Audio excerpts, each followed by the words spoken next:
Assalamualaikum warahmatullahi wabarakatuh. Halo semuanya, perkenalkan nama saya Tiarawati dengan NIM 860494569. Di sini saya akan melakukan kegiatan praktikum IPA di SD mengenai struktur sistem pencernaan. Tujuan dari praktikum ini yaitu dapat mengurutkan bagian dari sistem pencernaan. Adapun alat dan bahan yang digunakan yaitu gambar sistem pencernaan dan alat tulis. Berikut langkah kerjanya yang akan saya praktikkan di slide berikutnya. Sistem pencernaan adalah rangkaian organ dalam tubuh manusia yang bekerja sama untuk mencerna makanan menjadi energi dan zat gizi yang dibutuhkan oleh tubuh. Proses pencernaan makanan dimulai dari mulut hingga menjadi feses yang dikeluarkan melalui anus. Bagian-bagian organ sistem pencernaan manusia terdiri dari mulut, kerongkongan, lambung, usus halus, usus besar, dan juga anus. Di dalam mulut, makanan dicerna secara mekanis dan kimiawi dengan bantuan gigi dan juga kelenjar ludah.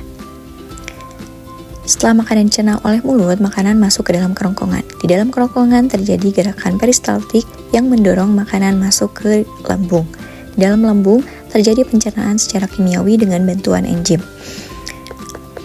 Kemudian, setelah dicerna oleh lambung, makanan masuk ke dalam usus halus. Di dalam usus halus terjadi penyerapan makanan. Zat-zat yang dibutuhkan oleh tubuh diserap oleh usus halus. Kemudian, makanan masuk ke dalam usus besar. Terjadi penyerapan air dan sisa makanan dikeluarkan dalam bentuk feses melalui anus. Berikut penjelasan mengenai organ pencernaan secara lengkap. Dimulai dari mulut. Mulut merupakan tempat pertama kali makanan masuk. Di dalam mulut terjadi pencernaan makanan secara mekanis dan kimiawi dengan bantuan gigi, lidah, dan kelenjar ludah. Gigi berfungsi untuk menghancurkan makanan menjadi potongan-potongan kecil, sedangkan lidah berfungsi mendorong makanan menuju ke kerongkongan.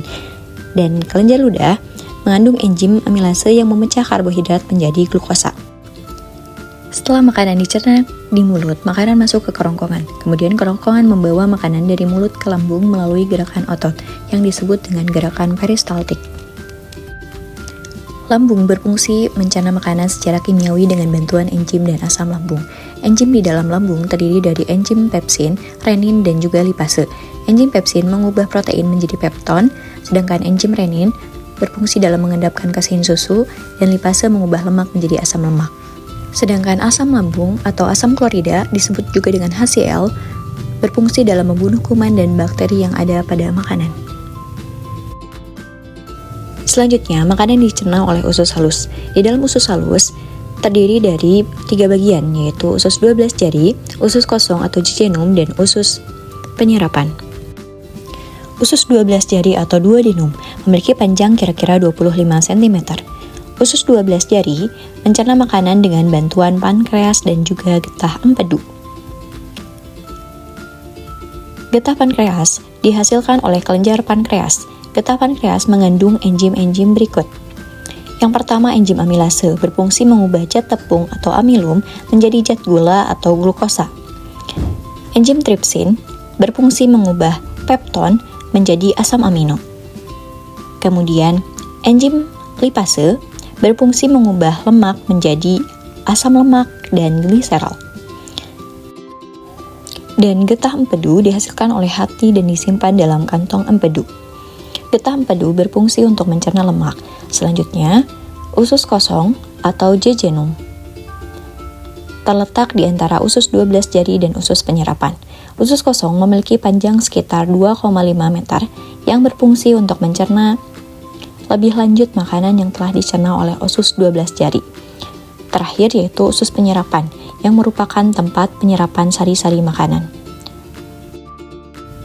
Di seluruh permukaan dinding usus penyerapan terdapat ujung-ujung pembuluh darah yang menyerap sari-sari makanan. Kemudian sari-sari makanan diedarkan melalui aliran darah ke seluruh bagian tubuh.